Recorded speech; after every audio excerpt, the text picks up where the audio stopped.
before I start, I really want to say congratulations to the 20th anniversary of the airport of Arvidsjaur and the 10th years of anniversary of the flycar airline. And I would like to take a gun and say, go ahead with the first Lapland Automotive Forum. That's all the topics of the speech that I want to give to you.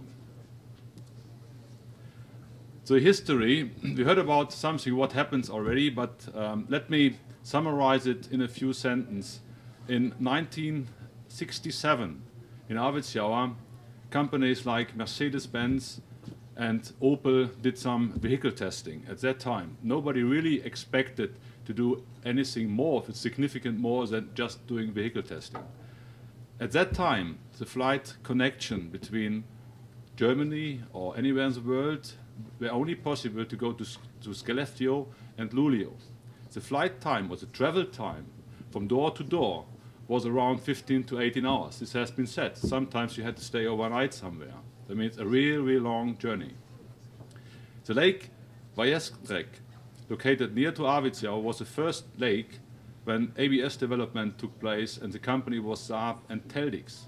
One single engineer supported then the ABS development at Teil1, and Saab was one of the first customers. Then Arvidsjaur and Arjeplog in 1975, the first development started with Teil1 there, and customers were Mercedes-Benz, BMW, Porsche, Volkswagen, Audi and Opel. And at that time, 10 engineers worked and supported all these customers. In 1983, in Arjeplog, the first ABS by Lucas has been developed, and at that time 10 engineers worked on the so-called SCS-1, and Ford was a customer. In 1985, Arvidsjaur, Arjeplog, Bosch started then the real development with a fleet of 200 vehicles equipped with ABS. In 1989, in Arjeplog, the first ESP, the Stability Control Program, has been developed. It was already started years before, but the real development took place with Mercedes and Bosch. In 1919, 20 years ago, here this airport has been opened and founded, and the travel time from Central Europe, let's say from Frankfurt, Munich, was around 10 to 12 hours. A significant reduction, a reduction by 8 hours, almost 1 day saving in time in travel. Moscoles was one of the next places in 1990, and Kelsey Hayes, North American slip control company, has developed here ABS and stability control. And Kelsey Hayes merged finally with Lucas in the 2 years later. The Swedish journalist, he broke the ice here when he invented his famous elk test. At least he called him, and that has certainly boosted the whole region because stability control became then very quickly a very, very important name in the automotive industry. Lucas Verity founded in 1989 the test center in Kikiawa, near Arvidsjaur. And Flycar started then the first operation in 1999, and the travel time at that time were reduced to 4, maximum 6 hours, depending where you came from, central of Europe. That means a significant reduction. If you remember, 18 hours before, now up to 4 hours. And then another government initiative, and I think it's important to mention that the government over here has seen the importance of the development of stability control ABS here, and they supported, for example, a fiber cable for data communication, which was quite important to transport software from the core centers to the test centers over here in Sweden. That was a picture taken in 1992, and this shows, for example, how very simple, there's a living house here and the garage and some office spaces where at that time Lucas were located in Arjeplog, and certainly the lake was there as today, and also the facility has shown some capabilities on the lake and on the land. You see the traction hill was already there in 1992.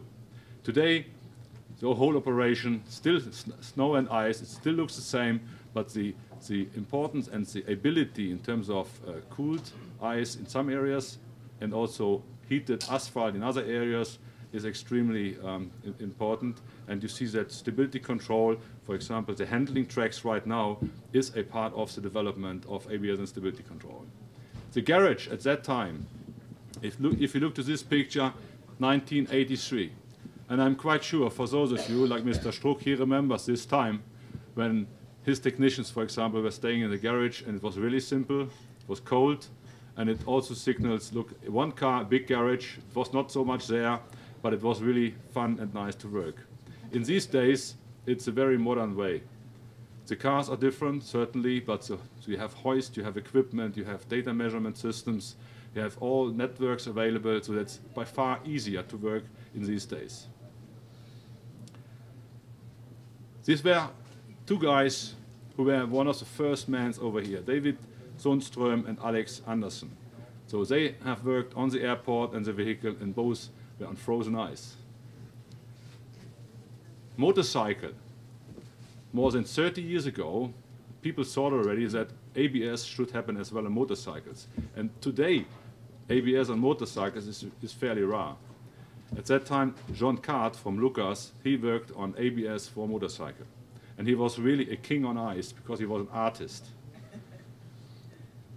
If you see this picture, you see that ice and fire was important because they had to dry the asphalt to take the ice away because to get good new stability. In these days you have heated asphalt and you just press a button and you get your asphalt heated in the temperature you want to have it. And one of the famous guys, quite sure Mr. Struck, you know him. Schauen Sie mal hier, kennen Sie den noch? Dieter Jonner, den rechten Mann. Geht ganz rechts da, ja? So he was really one of the famous guys in development of ABS and stability control at Bosch. So coming to the question, so why Lapland? So why can we not do all of that in Italy or in Spain or in Germany or somewhere else in the world? And for those of you who have nothing to do with physics and mathematics and kinematics, there is a diagram. I'm quite sure all of the stability control engineers who are here are very familiar with this one. But not all of you are engineers, and for that let me explain why Lapland. This is a curve which explains the friction level from the tire to the road.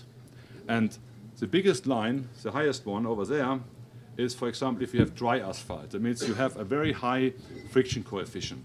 And over here in Lapland, the friction coefficient, at least in winter time, is always quite low.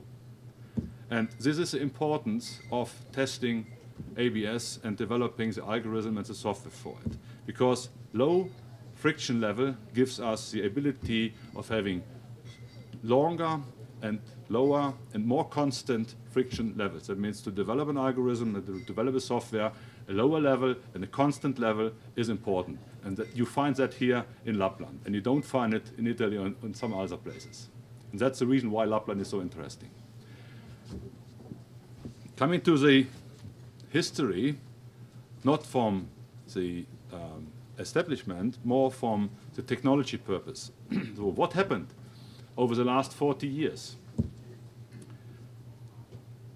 Last 40 years, from the 70s, early 70s to now, to 2010, the ABS in the 70s had a size which was quite massive, like a small engine that was the size of an ABS. Over the last 40 years, the product size became smaller and smaller and smaller, and in these days, the stability control is just one-fifth of an ABS which was 40 years ago. That means a significant reduction in the size. You see this little box in the corner, it was ABS, that was a function. With this big block, you were able to do ABS in the early 70s. Quite loud, quite uncomfortable, but it was stable, it provided significant stability, and it was quite good at that time. Over the last 40 years, the development and the evolution of the functions have evolved in a way that in these days we're talking about up to 100 functions which a brake controller can survive to the customer. That means from one function 40 years ago, now 40 years later, we have up to 100 functions. And the market price, the money you have to spend for it, is going down and down and down. And over the last 40 years, the price became to a really, really challenging level in these days. But you see that the price became down, and the effect is that more and more customers, more and more vehicle manufacturers can buy it, can afford it, and now you see that ABS stability control becomes not only mandatory from a government perspective, it is also affordable because the price level became to such a level which can be afforded by everybody. So here you see in the green box how dynamic the last 20 years were, when the airline picked up, the airport picked up, and everybody who is in this room remembers certainly the time when this place was not so busy, but I think everybody who is in the business can confirm that over the last 20 years, the development and the volume effect on the ABS stability control rose significantly.